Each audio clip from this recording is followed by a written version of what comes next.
All right, here we are with Beyond the Gates, episode 3. If there was one statement to describe this episode, it would simply be these two words. Poor Danny. I feel so bad. And look, you know, I had my bias even before the show started when I said, man, you know what? I'm here. I'm Team Danny. This episode just solidified it because, I mean, it just felt like she could not catch a break. I mean, yeah, episode 1, clocked Haley upside the face. Episode 2, cliffhanger with the golf club. But episode 3, it just felt like she could not escape just being emotionally sucker punched no matter where she went. I mean, from the pain of not being able to get through to the man she was married to for over 30 years, Bill just basically told her, suck it up, buttercup. I done moved on and so should you.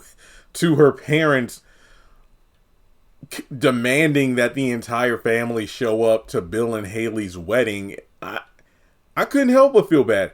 Which made the ending where her daughters, Chelsea and Naomi, went over there to comfort her all the more, meaningful. But yeah, guys, this is a good show. We're only 3 episodes in, but I am thoroughly enjoying the ride.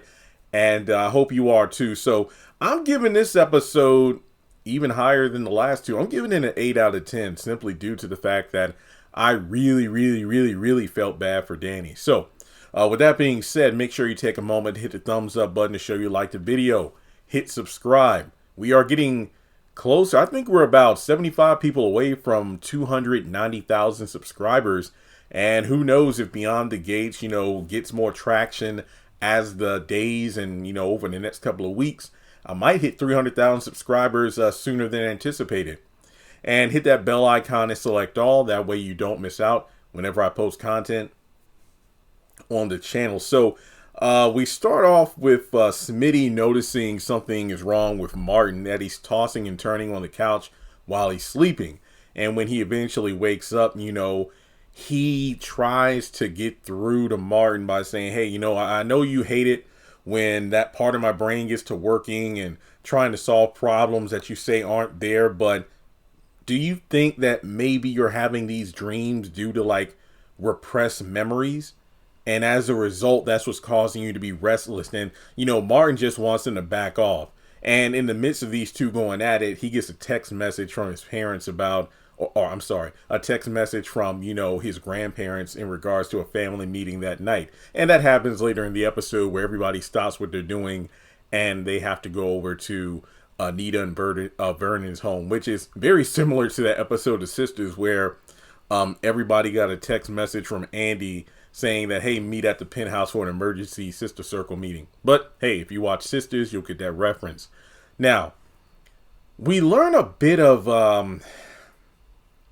backstory about Martin, because when we go over to Vernon and Anita, they're discussing life prior to having kids, about how things were so much simpler back then in terms of it just felt like the two of them, they could deal with anything. But after having children and grandchildren, it's like when they hurt, we bleed. So Vernon goes so far as to say, what if Bill is bluffing? I mean, yeah, he has some dirt, but don't you think he would save it for a more important scenario where he needs a favor cashed in, as opposed to us in the community showing up to his wedding to Haley?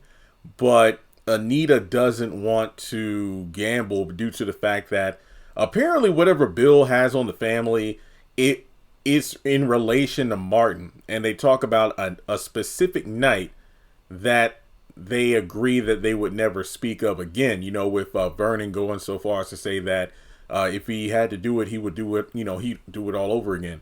Now, I'm just going to go out on a limb here because the sound effects that were going on when Martin was having that dream, it sounded either like a boat or a car crash or something. I couldn't make out the noise. I think my YouTube TV was on mute because the commercial break was on before the episode, so I probably missed the exact sound, but it sounded something like a boat or water or some car going like that. So what? Oh man, it would be crazy if it was something like, I don't know, a drunk driver situation where Martin doesn't remember it because he was under the influence.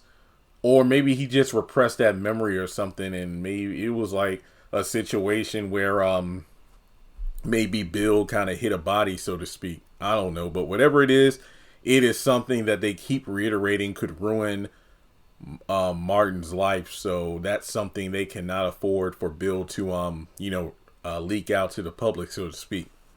Now, speaking of Bill, we go over to the office and he tells his I guess the assistants or the two workers who are in the office to leave.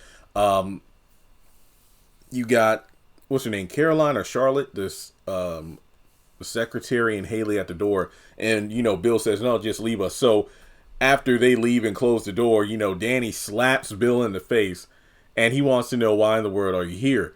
So she pretty much breaks down the fact that, you owe me everything. You wouldn't have anything if I didn't give you access to the Dupree, resources and money in order for you to build your firm. But he pretty much stops her right there, like, whoa, hey, I made myself. Even if I didn't have the Dupree, lane paved with gold to my success, I would have found a way to be here. So you need to chill.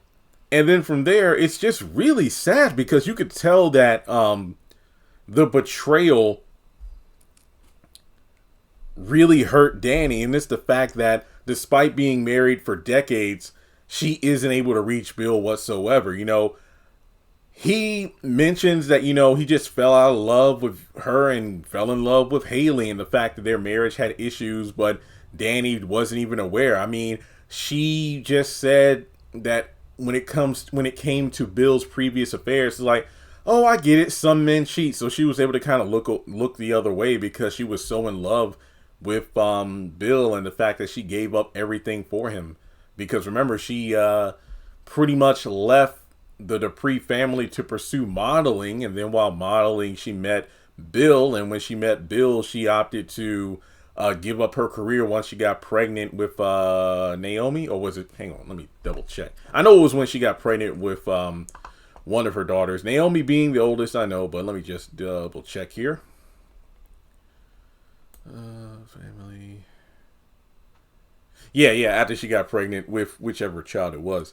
But it wasn't enough. And then from there, she helped build Bill's career through her father.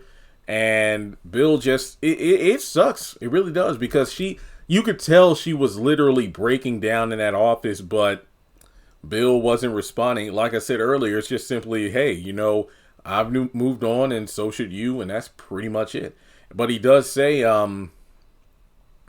he wants to move back to the neighborhood because it's so nice. And yeah, he did move away after the divorce, but he opted to come back. But you can't tell me he's not doing it out of personal spite. There's a different reason he's doing this. I mean, yeah, I feel for Danny, the fact that it's one thing for the marriage to fall apart and, her husband left for another woman, but to then come back, get married in the country club, then move in the neighborhood. That's some wild stuff. Yeah, this was calculated. You can say what you want to. But Bill says, hey, you want to slap me? I could take it, but don't you dare put another finger on Haley again. And, Danny just basically says that if I could put a curse on you, I was like, basically, until you do right by me. So she leaves, not before warning Haley. It's like, oh, don't think you're the first. Basically insinuating that, you know what? You lose them how you get them. And not to mention, this is so true. So eventually Haley goes into Bill's office so they can talk and pick up everything that was knocked over with the golf club. And there's the photo of Naomi that's cracked. And, both of them are reminiscing about how they've lost Naomi with Bill, that being the first daughter, the one who wanted to be just like him. And the fact that Haley says Naomi was her first real friend. Like, for real, like, you cannot betray your first real friend, screw up her family, and then act like, oh, well, maybe someday we'll be on good terms. How do you recover from that? Seriously. And I mean, Bill is, encouraging, saying, oh, we'll get him to come around eventually. And then mentions that, yeah, you were worth everything I lost because I wouldn't be with you if you weren't. I mean, you reawakened me because I was just kind of stuck in the days, the mundane day-to-day actions of being into the Dupree family and being married to someone I fell out of love with for so long, and then re-jump my heart. And it's just, wow. This is definitely have and have not vibes, with Haley being the Candace Young of the situation. If you remember the haves and the have nots, Candace infiltrated the Cryer family by becoming friends with Amanda, and then, was sleeping with Jim on the side, and it just led to a whole bunch of drama throughout the series. So yeah, if you were a fan of the haves and the have nots, well, this is definitely giving off those that aura. So from there, we do get some more insight into Naomi and Chelsea, which I really love, because this goes in line with a post I made yesterday, and the video I did that I posted, I believe, yesterday, about why didn't Danny divorce Bill earlier. And I talked about how I wonder if the daughters are carrying around any sort of guilt. Now,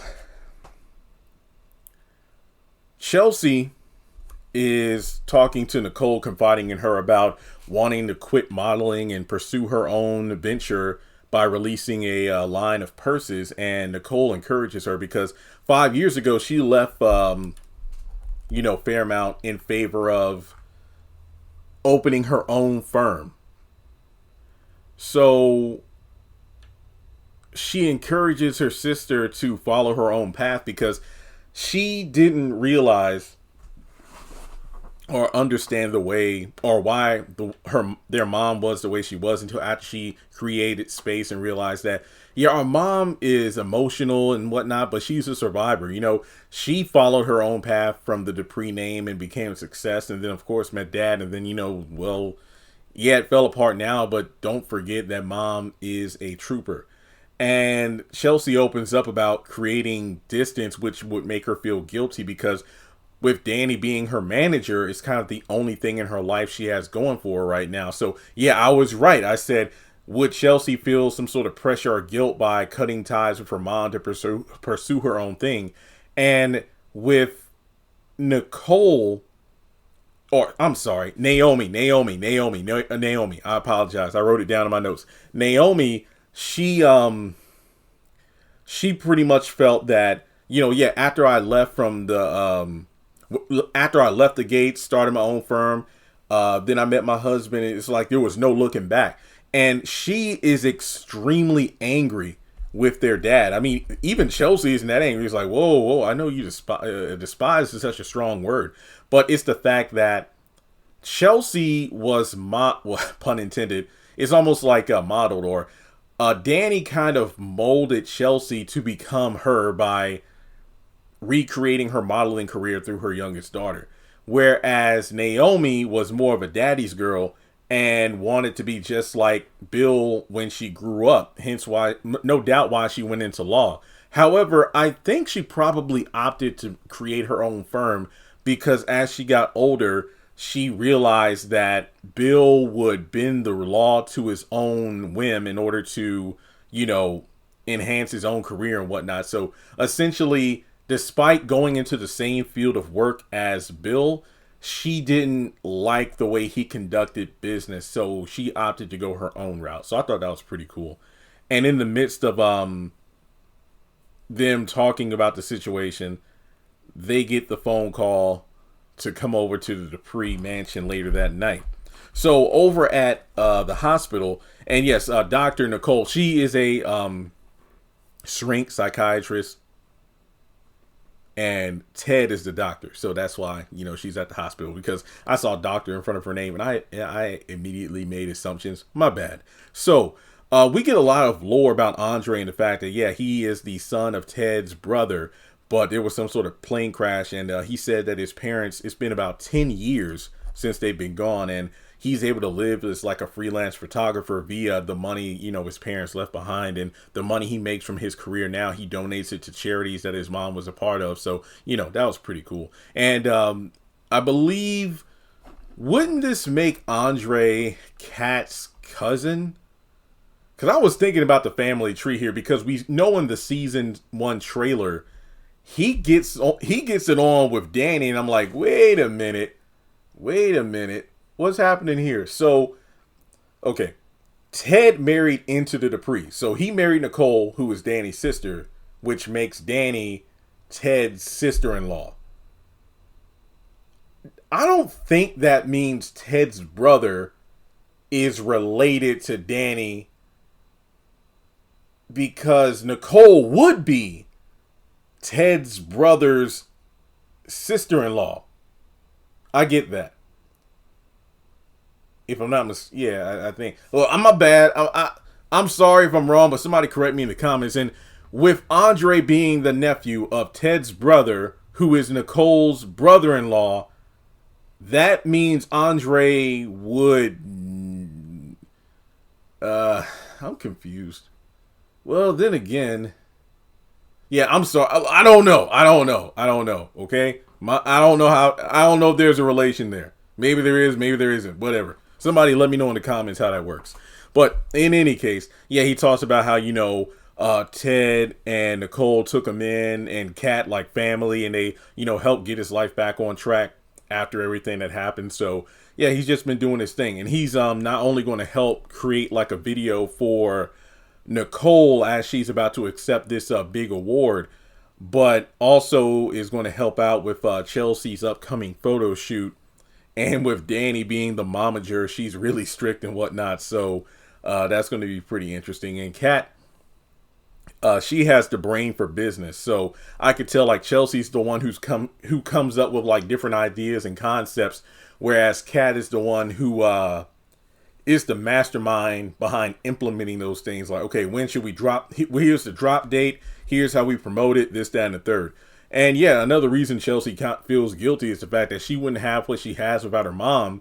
So because of that, her whole social media following and whatnot, and her idea to launch a purse, like I'm kind of, well, then again, I get it. If you've been around Danny for as long as they have, they probably understand you can't really get 2 words in or whatnot. But I'm surprised that she wouldn't bring up the idea. Well, her and Kat wouldn't bring up the idea to Danny. It's like, hey, we have this, well, Chelsea has this huge social media following, so why not let her launch her own product to go along with the modeling? Like, don't you think that'll be a great idea? But, she wants to do it herself, but we'll just have to wait and see how that conversation plays out.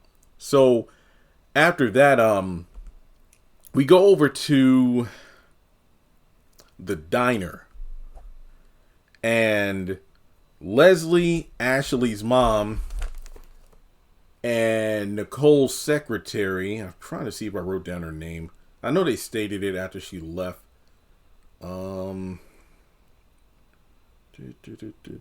Sorry, my notes are kind of... Oh, I think Mona. Mona is the name of Nicole's secretary. And Laura also works for Nicole as well. Laura is the younger girl who gets ran off the road later in the episode. So they're at the diner just gossiping and talking about what's been going on behind the gates, because they're on the outside. But essentially there was a lot of buzz around the slap and a situation involving Bill and Haley's wedding taking place at the country club. And after that, they pretty much, just kind of all take turns spilling tea, with Leslie being the one who's the most absorbent, like a sponge. So she is grieving, I believe, the loss of her husband. I think so. The news of what's been going on has been, giving her a bit of joy. But there is something interesting. If you combine the scene of last episode where she kind of stared longingly at Ted at the hospital as she was getting on the elevator and he was going off the elevator, combine it with her desire to know what it's like being Nicole Richardson. There seems to be some sort of connection there, like maybe she and Ted had a past or something like that. I don't know. And that's why she's so interested in if Mona had any tea, due to the fact that, what's it like being Nicole? Because maybe this could have been a lifestyle she could have had if things worked out with Ted, assuming they had some sort of relationship in the past. But Mona pretty much says, like, look, Nicole is a wonderful person and all the blessings she's getting are well-deserved. So she gets up to leave as she has to go back and help with everything going on for that banquet. So Laura goes back. Well, actually, Laura gives her a bracelet, and they go over some final details about the banquet plans with Nicole, who gives them the day off, I believe tomorrow, or take some time off because they've been working overtime with all the events going on. And Laura is excited for a trip for Maui, to Maui. I think David is the name of her boyfriend who she's thinking might propose to her. And Nicole mentions how at a medical conference or some sort of conference years ago, that's where she met Ted. So, feel like there's some lore there we need to pay attention to. Now, aside from that, let's see. Oh, yeah. At another restaurant location, we got Vanessa, the realtor. She's in disguise. And a guy who's later named Zeke shows up and is like, I'm your biggest fan. So there's a little something going on. Like, you know what's going on. And it's mentioned that this is some sort of role play because Danny walks up, and this is after she leaves the office distraught because she broke down when she got on the elevator at Bill's firm. So she's ready for a drink. And that's when, she kind of bust up the little, role play scenario. Zeke, bounces.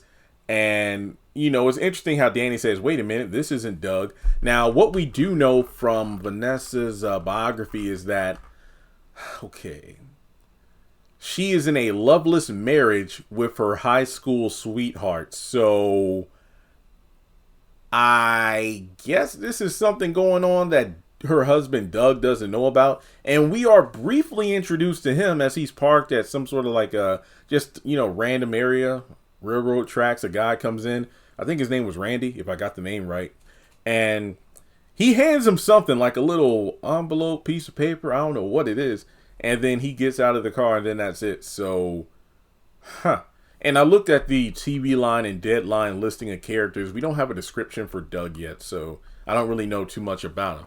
But I'm pretty sure information is going to unfold over the next couple of episodes here. Now, to make sure I don't miss anything, Zeke is a guy from an office. Yeah, they'll probably meet up again. Danny does tell Vanessa that, given the circumstances with the wedding and whatnot and not even being able to get through the bill, I'm just going to take a trip to Paris after my daughter's photo shoot because I just need to get away from all this craziness right now. But then she gets to summoning to the estate where Naomi is singing and playing piano, and you could tell she's the more reserved of the two because earlier in the episode she asked her sister, like, how can you deal with constantly being in the public eye and dealing with the scrutiny and whatnot that comes with doing social media? But yeah, she doesn't want to be on live or anything. So the rest of the family comes in, and it's funny because when Chelsea is getting some food, Kat's like, are you sure you want to eat all that salami before a big shoot tomorrow? It's like, oh, wait, I'm sorry. I'm channeling my Aunt Danny. And then it's like, good. And then before she can even take a bite, Danny comes in, sees the food, and then substituted with veggies. Now, in the midst of this, Martin's on the sideline saying, is there anything I could do to help Aunt Danny? Because she's going through it. And that's when Nicole says, well, we're all trying to tell her to move on, but maybe you can give her a voice of reason that is one that validates her feelings. So maybe that will help. That's a possibility. Now, from there, that's when we have Anita and Vernon mentioning the situation. And Danny's like, look, if this has anything to do with Bill, then let me just get my news out there first. Hey, after my daughter's photo shoot, I'm going to Paris tomorrow night to be out of here. And they're like, yeah, you can't do that. For what? The Duprees are going to make an appearance at the wedding. I was like, yo, hashtag Team Danny. If she tore that mansion up, I wouldn't have said nothing. I'm like, you know what? Danny, do you? What the hell did you just say? And they're like, I'm going to forget you just cursed at us. I'm like, no, just take it from, look, I get it. Because Danny is like, heck to the no. Nicole backs her up saying, no, I'm with Danny on this one, which is good to see after episode 1, how they kind of had a sisterly, rivalry going on there. But, I love how they explained it. Like, obviously we know Anita and Vernon have good reason due to Bill's knowledge of the family and stuff like that. But I do like how they put it like, you know what? The Duprees don't shy away, and we'll just go there as a unit and just exert hostility. And it's going to be a community thing too. So your mother's going to make some calls, and, we'll be at this event. And I think that's what leads to them all wearing black like it's a funeral, which I find very hilarious in hindsight. But I just felt so bad for Danny. And Naomi's like there too. It's like, you know what? Yeah, we'll all show up and just radiate all the animosity we can to make it miserable for them. It's like, oh, if they want us at the wedding, we're going to show up and we're going to show out. So I did like that camaraderie there, but I felt so bad because it feels like Danny is being completely neglected. Like, nobody cares how I feel about this. Okay, I see how it is. But then Vernon stops her and basically tells her that, hey, I can't tell you why we're doing this, and we never ask you for anything. Your mother and I pretty much let you find your own way in life ever since you were a teenager. But just so you know, we wouldn't ask you to do this unless we had a very good reason. And Danny pretty much says, okay, I'll go then.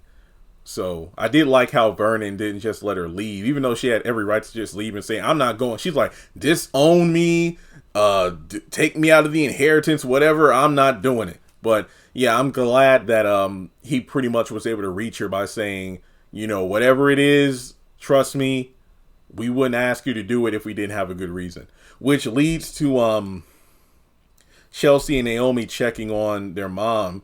And even Danny's like, Bill had something to do with this. Your dad had something to do with this, because there's no way they would ask us such an outlandish request unless it was necessary. And they try to cheer her up. It's like, yeah, we'll go there and just, make them, they'll be hell to pay, with Chelsea even going like, look, maybe I'll get so sick I'll just barf all over a wedding dress. And it's just one of those situations where they cheer their mom up. And that was a sweet scene. It truly was. And the last scene is Laura driving home because after Nicole gave her and Mona some time off, she was like, oh, I got a few things to do before I close up for the night. And as she's driving, she's pushed off the road by a motorcycle, I believe. And at the end of the episode, we learned that it's Leslie. So this could be her plan to somehow infiltrate, Nicole's life. And this is going to be pretty interesting. But with that being said, yeah, this is a solid episode. I enjoyed it. I can't wait for tomorrow. And I mentioned this in a separate video, but just so you know here, due to Paramount Plus and YouTube TV, I guess is some sort of protection on their material, I cannot screenshot episodes. So the scenes that you see on screen are from the trailers that came out before the series aired. So basically, at some point, I will run out of photos, and you might see videos where it's maybe just one random Beyond the Gates photo. It could just be a picture of the cast, or it could be a picture from a previous episode. But there's literally nothing I can do. I don't believe they do tomorrow on Beyond the Gates, like a little 15 or 30-second promo with clips or scenes from the next episode. So yeah, there it is. And somebody did request hey, could you put up photos in the order that you're talking about them in? Will the photos match your dialogue? I can't do that because I try to get these videos out as quickly as possible. So the episode 2 to 3 o'clock, I hook up my microphone and record, and then I throw it on YouTube. And not every day I'll watch it live, just so you know. For now I will. So I can pretty much only work with what I got. So I hope you appreciate the effort, because like I said, at some point, I don't know how many more episodes of photos I have left, but hey, it is what it is. It's 5 episodes a week, and I'm going to give you 5 reviews a week. So hopefully you like the sound of my voice and you follow what I'm saying here and you love the discussion. And if you do, we're just going to be fine. We're going to be just fine. But hey, as always, again, thanks for the support. This show looks like it's going to be a fun ride, and I will catch you in the next video.